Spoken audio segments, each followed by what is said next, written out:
Hey Jim, morning. So what do you got this morning? The strong kind. This one is, I think, 180 milligrams of caffeine. Why do you drink that? It's about 2 or 3 times more caffeine than a normal coffee. Last time I heard, living kills you, Jim. Okay. My name is Orior Coney. I'm CEO for Colorifics. And I'm Jim Agioka. I'm the co-founder and Chief Science Officer for Colorifics. At Colorifics, we engineer microorganisms to produce fixed dyes directly onto fabrics, replacing all of the chemistry that normally goes into clothes with biology. In 2012, I met my co-founder Jim. We were working on a water quality project aimed at South Asia. And when we were doing this, we became aware of how much of an impact the textile industry has on the environment, particularly putting color on clothes. The rivers are just polluted beyond anything you can imagine. The textile industry just dumps their waste straight into the rivers and the waterways. When you do this, it poisons all of the local surface water. So the local communities can no longer use that water. When we realized that so much pollution comes from how we put color into our clothes, we knew that there had to be a better way. So what have you got lined up for music this morning? Today calls for something a bit more bossa nova-like. Come on. We've always had not a combative relationship, but one where we were honest with each other. And so if we didn't think something was a good idea, we'd just say, it's not a great idea. The key thing is it's not that we agree on everything, we disagree on a lot of things, but generally what we agree on tends to work. Yeah, it could turn into a complete mess. After we thought of the idea, we can get bacteria to change the color of the fabric, it was finding the right way of doing it. So it was about developing the process of how the organisms can transfer it efficiently, evenly across the material. No, not quite. How we get the performance to rival the products we're replacing with the petrochemicals, which are sturdy and cheap, and do it all with biology. The textile industry is very conservative, and so they want as little disruption as possible. So our process will essentially slot into the normal textile dyeing.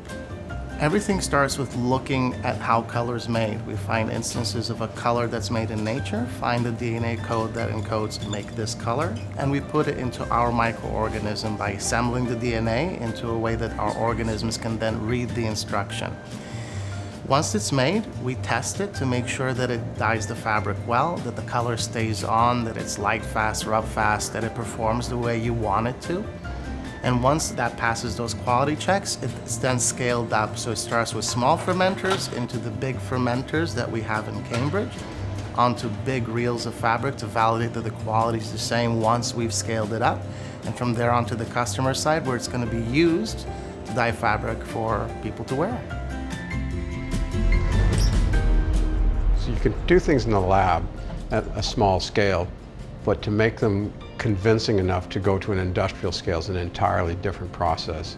And so what Orr did was to do enough experiments to be convincing that we could make this scale in a way that was going to not be so problematic that we couldn't go into a dye house and accomplish what we were doing in the lab. When we send things to the dye house and the mill, what we send them is a tiny vial of our microorganisms, because in each vial you just have to add water, sugar, and a bit of more nutrient to it. And there's enough color to dye every garment in the world that color. And then they grow it there themselves. So they do the fermentation in the dye house, and they use all the water from the fermentation for the dyeing as well, so that we don't waste anything. Sustainability is a big topic, not just for us as consumers, but for the manufacturers and the brands that buy from them. The current textile industry uses around 5 to 6 trillion liters of water annually. Using natural dyeing techniques like microorganisms, we can reduce that by upwards of 78%, which can make a tremendous difference to the ecosystem at large.